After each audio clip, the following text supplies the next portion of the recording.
तो यहाँ पर जो हमारा नया कॉन्सेप्ट आया है वो आया है वर्चुअल कोर्ट्स का। तो यहाँ पर ये चीजें इंपॉर्टेंट क्यों आई है, क्योंकि पैंडेमिक के टाइम पे लोगों का आना जाना मुश्किल हो रहा था कोर्ट्स में केसेस का, और इतना जा नहीं सकते। तो अब जो यहाँ पर जो अपील आई है वो किस तरीके से आई है कि हम एक तरीके के वर्चुअल कोर्ट्स की डेवलपमेंट कर सकते हैं, जिसे हम कहते हैं ई कोर्ट्स, या फिर हमारा ई प्लेटफॉर्म इलेक्ट्रॉनिक की जो भी काम है वो हमारा वीडियो कॉन्फ्रेंसिंग के थ्रू हो जाए। तो यहाँ पर recently parliamentary standing committee on personnel public grievances law and justice ने अभी एक रिपोर्ट प्रेजेंट की है for the functioning of virtual courts proceedings through video conferencing. तो यहाँ पर वीडियो कॉन्फ्रेंसिंग के लिए अभी एक रिपोर्ट की है, तो ये एक फर्स्ट रिपोर्ट है। तो this is the first report to be presented by any parliamentary panel on the impact of pandemic. तो ये फर्स्ट रिपोर्ट है हमारी किसकी, वर्चुअल कोर्ट्स के लिए। इसके कुछ की पॉइंट्स है, तो वहां पर आपको ये की पॉइंट्स इसके याद कर, की पॉइंट्स ध्यान रखना। तो यहाँ पर pre covid period the video conferences जो इसकी होती थी वो सिर्फ remand for conducting remand matters के लिए, for prevent movement of prisoners की, तो मतलब कैदियों को आने जाने से रोकने के लिए ये सिर्फ रिमांड के उसके लिए प्रेजेंट की जाती थी कोविड-19 के पहले से।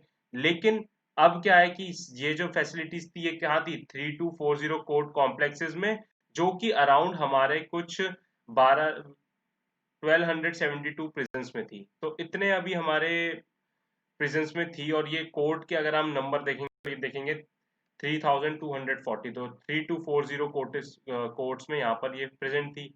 तो यहाँ पर अगस्त 19 में जो हमारा हाई कोर्ट ऑफ पंजाब और हरियाणा है उसने फर्स्ट वर्चुअल रिपोर्ट यहाँ पर एट फरीदाबाद में रिपोर्ट की for the traffic challan cases from across the states. तो फर्स्ट जो हम यहाँ पर कह सकते हैं फॉर फर्स्ट वर्चुअल कोर्ट, तो यहाँ पर it's launch is first virtual court at Faridabad. तो ये चीजें इंपॉर्टेंट है, ये चीजें आ सकती हैं। तो यहाँ पर ये जो फर्स्ट चीजें हैं ज्यादातर यही इसी पे ध्यान दिया जाता है।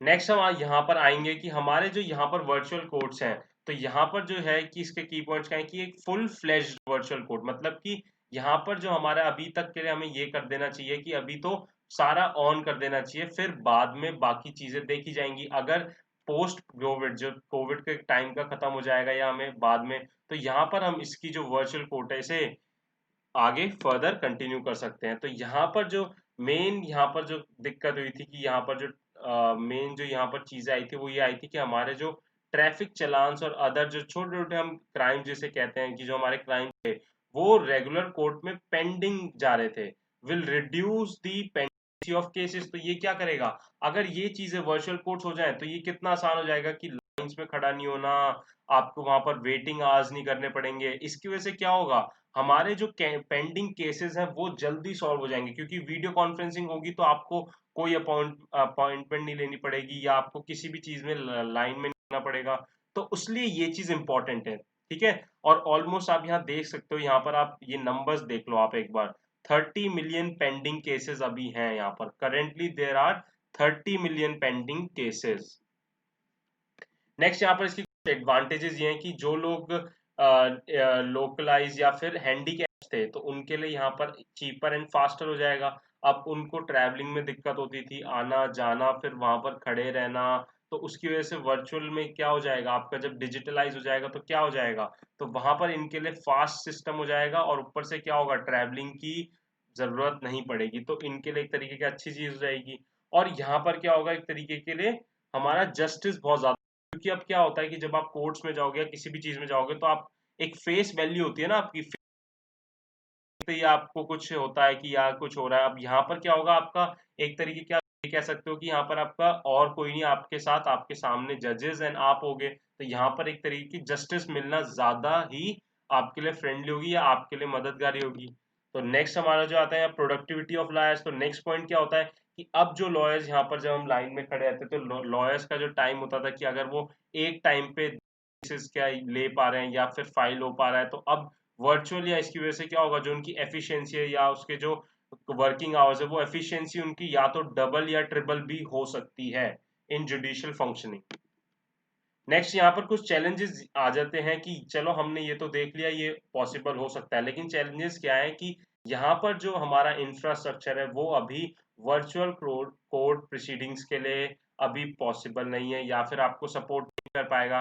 ठीक है, तो ये अभी पॉसिबल नहीं है इंफ्रास्ट्रक्चर। अभी आप खुद देखो यहाँ पर हमारे पास 3,447, अभी 3,477 यहाँ पर हमारे कोर्स रूम है जो कि सपोर्टेड है। तो यहाँ पर हमारे जो वर्चुअल मीटिंग्स के लिए हैं, लेकिन जो हमारे यहाँ 14,443 अभी स्टिल यहाँ पर प्रोवाइडेड है, still to be provided with them. तो यहाँ पर अभी इनके लिए ये नंबर्स देखो आप, अभी भी हमें इनके लिए प्रोवाइड करने पड़ेंगे, तो ये बहुत ज्यादा चैलेंजिंग टास्क होगा। नेक्स्ट हम आ जाते हैं कि हमारे ऑलमोस्ट 50% जो लॉयर्स हैं उनके पास लैपटॉप या कंप्यूटर्स नहीं है, जो आजकल आपको यहाँ पर टीचिंग्स में इन सब में भी आपको देखने को मिल रहा है। ये सबसे मेजर इशू है यहाँ पर कि हमारे पास जो लॉयर्स हैं, अगर आपके पास न्याय वालों होंगी तो आपको न्याय कौन देगा। तो ये चीजें भी हैं, तो यहाँ पर आपके चैलेंजेस भी आ जाते हैं। नेक्स्ट हम चैलेंजेस की बात करेंगे कि यहाँ पर तो हर कोई जजेस ये एबल नहीं कर पाएंगे कि वो सारी हियरिंग्स ले लें, क्योंकि उनके पास एक तो लैक ऑफ एक्सपीरियंस होगा, कभी उन्होंने इस प्लेटफॉर्म या इस चीज में कभी देखी नहीं होगी चीजें, किस तरीके से क्या करना है, और अगर हो भी जाए तो ये हर किसी के पास अवेलेबल नहीं होंगी। जैसे कि मैंने आपको पहले पॉइंट में ही बताया था कि यहाँ पर इंफ्रास्ट्रक्चर उतना अवेलेबल नहीं होगा, तो उसकी वजह से ये चीजें पॉसिबल नहीं हो जाएंगी। और यहाँ पर क्या होगा, अब आपने ये चीजें सुनी होगी कि एकदम ही साइट क्रैश हो गई, एकदम ही ट्रैफिक आ गया। तो अब देखो, अब अगर इतने सारे लोग अगर फाइलिंग करने या वीडियो कॉन्फ्रेंसिंग हो जाएंगी, तो उसकी वजह से क्या होगा कि इतने सारे केसेस आएंगे कि आपकी साइट क्रैश होने के चांसेस हैं, या फिर आपके जो हैंग हो जाते हैं, तो इन सब चीजों में प्रॉब्लम आ जाएगी। या फिर हम क्या कर सकते हैं कि अब आपने प्रोवाइड किया अपने डॉक्यूमेंट्स, क्योंकि आप केस लड़ रहे हो, आपने डॉक्यूमेंट्स अपने प्रोवाइड किए, तो आपके कुछ पर्सनल डॉक्यूमेंट्स होंगे, आपकी कुछ प्राइवेसी होंगी, तो क्या पता वो लीक हो जाए, कोई वहां से लीक कर ले। तो ये सबसे बड़ा इशू है आज के टाइम पे, और आपने देखा ही होगा कि क्या क्या आजकल लीक हो रहा है, मुझे आपको बताने की जरूरत नहीं है। वैसे ही अब यहाँ पर कुछ एक सजेशंस है कि यहाँ पर हम कर सकते हैं कि हमारे जो इंफ्रास्ट्रक्चर है उसको थोड़ा इम्प्रूव कर सकते हैं, अपडेट कर सकते हैं, मशीनरी कुछ इंक्लूड कर सकते हैं, डेटा कनेक्टिविटी, आजकल का मेजर इशू ये डेटा कनेक्टिविटी है। नेक्स्ट यहाँ पर क्या हो सकता है कि वर्चुअल प्रोसीडिंग्स होती है can be extended permanently to various appellate tribunals. यहाँ पर हम किस तरीके से एक्सपेंड कर सकते हैं कि जो भी हमारे री केसेस होते हैं, या हम केसेस जो बड़े कोर्ट्स में ले जाते हैं, तो यहाँ पर उनका हो सकता है टेलीकॉम डिस्प्यूट से रिलेटेड हो गया, या national company law appellate tribunals. यहाँ पर ये जो चीजें हैं ये located across the country which do not require personal appearances of the parties or advocates. तो यहाँ पर इन चीजों में भी हेल्प कर सकता है। नेक्स्ट हमारा यहाँ पर है कि यहाँ पर जो हम एक चीज कर सकते हैं कि जो हमारे डेटा या प्राइवेसी है, उसके लिए हम the ministry of law and justice and ministry of electronics and information technology has been recommended to address data privacy and data security concerns. तो यहाँ पर इन चीजों के लिए भी हम पॉइंट कर सकते हैं, क्योंकि मेजर इशू जो आएगा वो हमारे प्राइवेसी के इशू में ही आएगा। नेक्स्ट हम यहाँ पर कुछ ई कोर्ट्स, हमारे प्रोजेक्ट्स जो हैं वो गवर्नमेंट ने अभी लॉन्च किए थे। यहाँ पर it was conceptualised on the basis of national policy and action plan for implementation of information communication technology. तो ये आपका जो आईसीटी है, यहाँ पर ये चीज इंपॉर्टेंट है, ये आप यहाँ पर ध्यान रखना। तो यहाँ पर इन द इंडियन जुडिशरी 2005, तो यहाँ पर हमारी ई कमेटी का हुई है। तो यहाँ पर supreme court of India with a vision to transform Indian judiciary by ICT enabled. तो यहाँ पर आपके पास आईसीटी इंपॉर्टेंट है, क्योंकि यही आपका गवर्न करता है सारी चीजें। तो यहाँ पर हम एक तरीके से कह सकते हैं कि हमारा जो इंडियन जुडिशरी सिस्टम है, अगर वो इलेक्ट्रॉनिक प्लेटफॉर्म पे आया तो ये वो गवर्न कर सकते हैं। तो यहाँ पर उसके बेनिफिट्स हो जाएंगे। या फिर the e commerce mission mode project is a pan India project. Pan India project है, monitored and funding by department of justice. तो यहाँ पर हमारे कुछ ई कोर्स प्रोजेक्ट्स हैं, तो ये प्रोजेक्ट हो गया, एक ये प्रोजेक्ट हो गया। नेक्स्ट हम आगे देख सकते हैं किस तरीके से हो जाएगा। तो अगर यहाँ पर हम देखें कि किस तरीके से क्राइसिस हो रहे हैं हेल्थ के, जो अभी पेंडेमिक है, और इकोनॉमिक में भी हम देख रहे हैं कि किस तरीके से क्राइसिस हो रहे हैं, तो हम यहाँ पर क्या कर सकते हैं कि अपना थोड़ा माइंडसेट चेंज करें, है ना। कि जरूरी नहीं है कि हर चीजें बाहर से हो जाएंगी, थोड़ा हमें डिजिटल भी आना पड़ेगा, क्योंकि हमने ऑलरेडी ये 4-5 महीने देख ही लिए हैं चीजें कैसे हो रही हैं।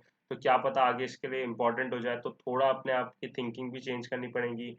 तो या हम क्या कह सकते हैं कि अब आप वैसे ही आप कोर्स को क्या कहते थे, एक तरीके का आखिरी न्याय होता था, इसके बाद कुछ नहीं होता। तो यहाँ पर क्या हो सकता है, अगर हमने इसके साथ लेटेस्ट टेक्नोलॉजी के अगर डोर्स खोल दिए या फिर हमने लेटेस्ट टेक्नोलॉजी प्रोवाइड कर दी, उससे क्या होगा कि हमारे क्या पता उस न्याय जो होता था वो और ज़्यादा बढ़ जाए और ज़्यादा अच्छा हो जाए। और उसके बाद क्या होगा कि अगर आप अपने इंटरेस्ट को या ये चीज़ें सोचने से बढ़िया एक कलेक्टिव मैनर में सोचोगे, तो क्या पता आगे वर्चुअल जो हम जुडिशरी है वो क्या पता एक पार्ट बन जाए हमारा इंडियन जुडिशरी का। तो अगर आपको लाइक आया या आपको कोई भी कमेंट